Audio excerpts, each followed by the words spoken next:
മിശിഹായിൽ പ്രിയമുള്ള സഹോദരി സഹോദരന്മാരെ, പ്രിയമക്കളെ, ഈ പ്രഭാതത്തിൽ സങ്കീർത്തനം 50:14 നമുക്ക് ധ്യാനിക്കാം.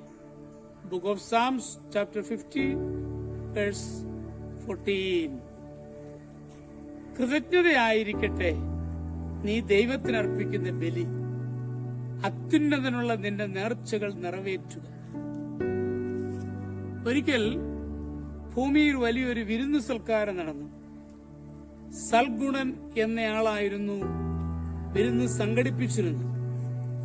വിരുന്നിന് സമയമായി ക്ഷണിക്കപ്പെട്ടവർ ഓരോരുത്തരായി വിശാലമായ ഹാളിൽ നിറഞ്ഞു. ആദ്യമെത്തിയത് ആത്മവിശ്വാസവും ത്യാഗവുമായിരുന്നു.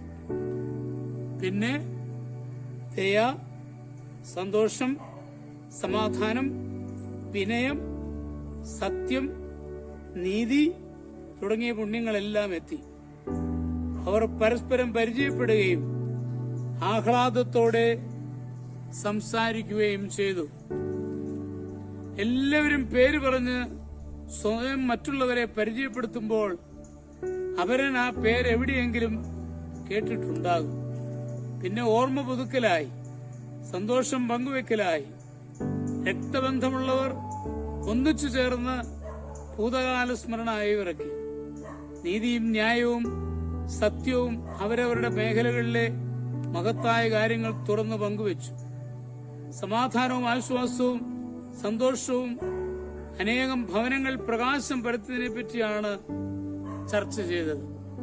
എളിമയും ക്ഷമയും കാരുണ്യവും താഴ്ന്ന സ്വരത്തിൽ പരിചയം പുതുക്കുകയും തങ്ങൾ ഇതുവരെ പരിചയപ്പെടാൻ സാധിക്കാതെ പോയ നിമിഷങ്ങളെ ഓർത്ത് ദുഃഖിക്കുകയും ചെയ്തു. ഈ സമയത്ത് വിരുന്നുശാലയിലേക്ക് ഒരാൾ കൂടെ വന്നെത്തി. എല്ലാവരും ആകാംക്ഷയോടെ നവാഗതനെ നോക്കി. തങ്ങളുടെ ഏതെങ്കിലും ബന്ധുവായിരിക്കുമതെന്ന് അവർ കരുതി. പുതിയ അതിഥി തന്റെ പേര് സ്വയം വെളിപ്പെടുത്തിയെങ്കിലും ആരും ഒരിക്കൽ പോലും കേൾക്കാത്തതായിരുന്നു ആ പേര്.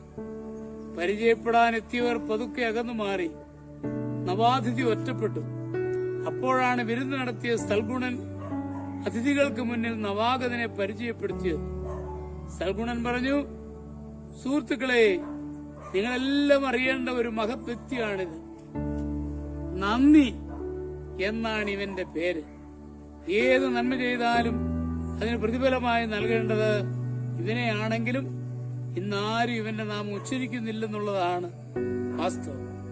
തുടർന്ന് കാരുണ്യത്തെയും സഹാനുഭൂതിയെയും നോക്കി സൽഗുണൻ തുടർന്നു, നിങ്ങളുടെ കുടുംബ സുഹൃത്താണ് ഇവനെങ്കിലും നിങ്ങളെ ഉപയോഗിക്കുന്ന സ്ഥലത്ത് പോലും ഇവന്റെ പേര് ചേർത്തിട്ടില്ല.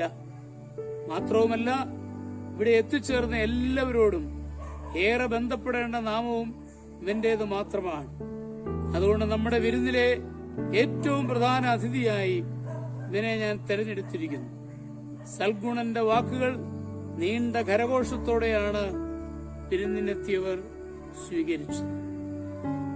നന്ദിയെ ചുമലിലേറ്റി അവർ ആനന്ദ നൃത്തം ചെയ്തു. നന്ദി എന്നത് കുലീനവും സൗഭാഗ്യ ഹൃദയത്തിന്റെ ബാഹ്യലക്ഷണവുമാണ്. നമ്മുടെ കർത്താവിശ്വമിശിഹായുടെ കൃപയും പിതാവായ ദൈവത്തിന്റെ സ്നേഹവും പരിശുദ്ധാത്മാവിന്റെ സഹവാസവും പരിശുദ്ധ അമ്മയുടെ മധ്യസ്ഥതയും നിങ്ങളെല്ലാവരോടും കൂടി ധാരാളമായിട്ടുണ്ടായിരിക്കട്ടെ, എപ്പോഴും എപ്പോഴും എന്നേക്കും.